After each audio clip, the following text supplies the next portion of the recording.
नमस्कार दोस्तों, मेरे इस चैनल पे आपका स्वागत है। आज हम दशहरा पर 10 लाइन निबंध देखेंगे। 1. दशहरा हिंदू धर्म का त्योहार है। 2. दशहरे को अश्विन माह के शुक्ल पक्ष के 10वें दिन मनाया जाता है। 3. इसे विजयादशमी के नाम से भी जाना जाता है।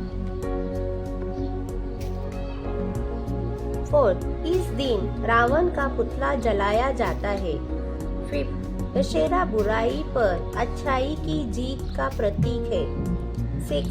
इस दिन भगवान राम ने रावण का वध किया था और दुर्गा ने महिषासुर का वध किया था। 7.